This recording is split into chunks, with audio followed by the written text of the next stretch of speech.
Me gustaría que me cuentes, que nos cuentes en qué año conociste las constelaciones familiares, en qué situación, en qué momento, puede ser personal, puede ser como psicóloga, como terapeuta. Bueno, las conocí en forma indirecta en el año 1999. ¿Y cómo fue indirecto? Una paciente fue al primer taller que dio Bert en Buenos Aires. Cuando ella retorna a la siguiente sesión, la veo modificada a nivel muscular, la postura. Entonces le pedí, contame todo, le dije, contame todo cómo fue, qué hiciste. Ella me había comentado que iba a ir a este taller. Y después en febrero del año 2000 me entero que estaba TIU, que iba a dar un taller, que iba a dar la formación. Y así que enseguida empecé, creo que empezamos en marzo, en una casa, porque no existía el centro. Y vos ya eras psicóloga de trayectoria, ya tenías mucho trabajo desarrollado, estabas trabajando a full. Vamos, me interesa cómo te cambió a vos, cuál fue el antes y el después, y habiéndote formado en constelaciones, cuál fue el impacto en tu trabajo. Claro. Mira, yo ya tenía una trayectoria espiritual y había dejado de operar con psicoanálisis, que antes era una psicoanalista, y poco a poco fui transmutando mi tarea. Mucho antes de conocer a Bert, yo me incorporé a la idea de un orden y de los órdenes a través del I Ching y de la astrología humanista. Y ahí se me amplió el panorama, pero no tenía un método. Entonces, la primera vez que fui a clase con Tium, que empezábamos, vimos videos. Y yo me enamoré de todo, del método. Y además me causó un impacto personal, porque a la segunda clase vi un video que me tocó mucho, me acuerdo que lloré muchísimo, y bueno, el efecto que me produjo causó un movimiento en la familia en 24 horas, entonces yo estaba fascinada. Y sentí que había encontrado algo que me era afín, pero completamente. Es decir, yo sentí que había encontrado lo que reunía todo. Y que entonces me fue muy fácil. Me fue fácil todo lo que iba aprendiendo, decía, claro. Tenía mucho sentido, mucha coherencia ya con lo que habías recorrido o integrado. Claro. Pero no tenía un método. Claro. Y este método me pareció maravilloso y lo incorporé inmediatamente, ¿no? Tanto en la consulta individual, a nivel óptica, visión. Y bueno, al principio, yo soy psicóloga, ¿viste? Entonces ya ponía en práctica con plantillas, con lo que sea en el consultorio, y veía que iba trayendo muchos cambios, ¿no? Alrededor de las constelaciones familiares hay muchos prejuicios, ¿no? En algún momento te topaste con alguna dificultad, con algún colega, amigo, trabas. ¿Cómo fue tu experiencia? Bueno, pensá que nadie conocía el método. Entonces, cuando empecé a dar mis primeros talleres, yo tenía algunas personas invitadas que no eran, o sea, que venían gratis, becadas para poder hacer número. Y yo convocaba a los psicoanalistas, para lo cual había estudiado muchísimo cómo trabajaba el psicoanálisis francés lacaniano en ese momento, que estaban trabajando con lo transgeneracional. Entonces estudié para poder dar cuenta de un sostén filosófico y teórico a estos colegas. Pero sí, me pasó que se han levantado en medio de una constelación, que se han reído y que se iban.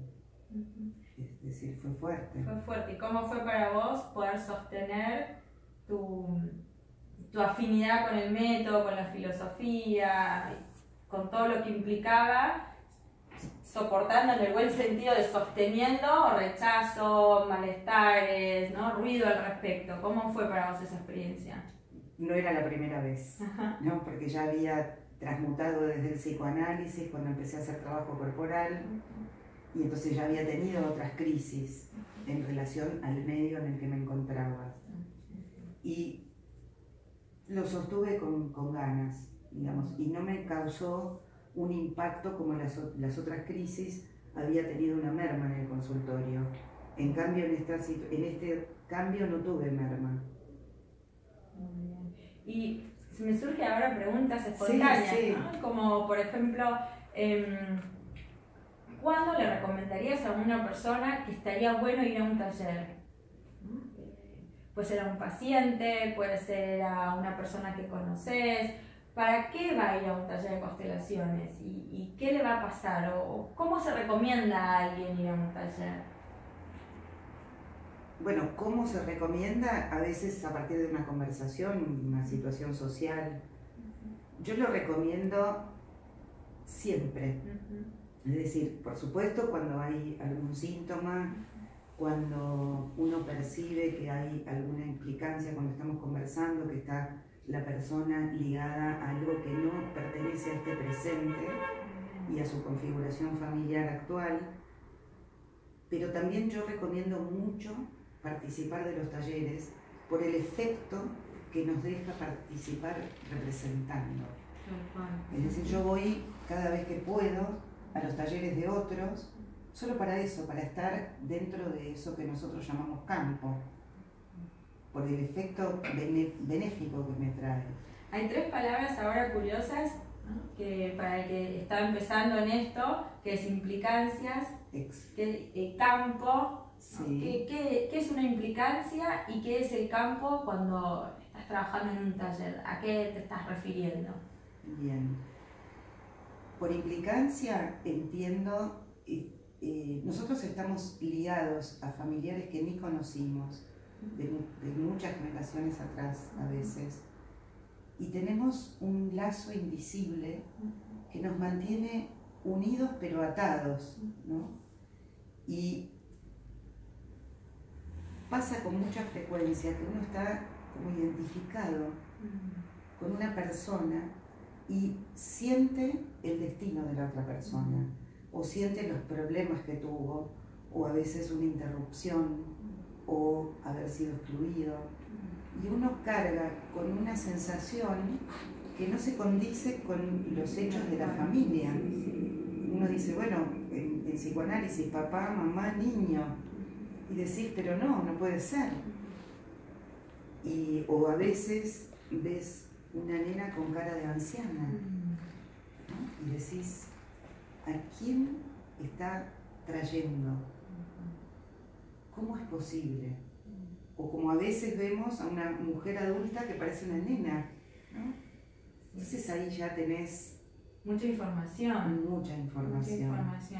Y por último, de esto, de algo del campo, me gustaría que cuando vos estás en un taller o estás en una terapia grupal, ¿a qué llamás campo?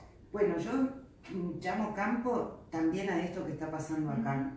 Es decir, yo uso el término campo desde el año 80 y poco, 85 por ahí, empecé a usar campo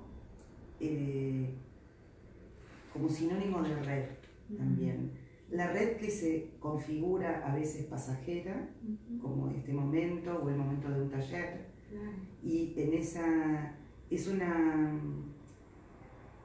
son las fuerzas que están operando entre las personas y aquello invisible que las convocó, ¿no?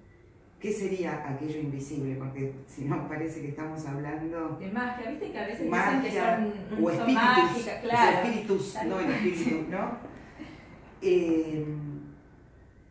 Bueno, porque hay, como ya lo dijo Freud dijo, entre el cielo y la tierra hay muchas más cosas que las que yo pueda dar cuenta.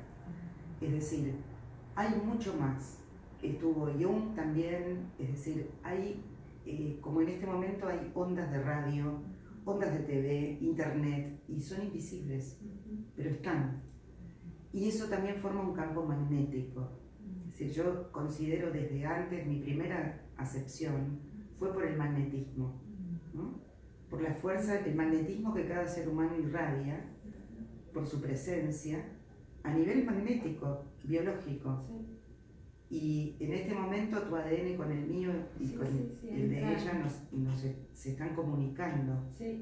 Hay una frecuencia que sentimos que podemos detectarla, percibirla o no, pero existe. Existe. Y en una constelación, bueno, me pasó varias veces, me pasa con frecuencia y supongo que a vos también, a veces estoy caminando dentro de la constelación y me tengo que detener.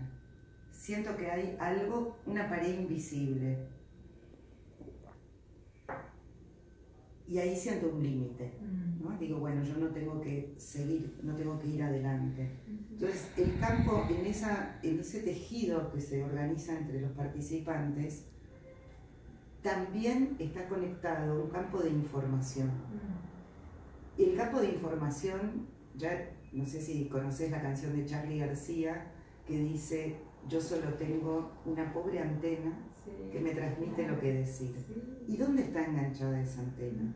En el campo de información. Impresionante.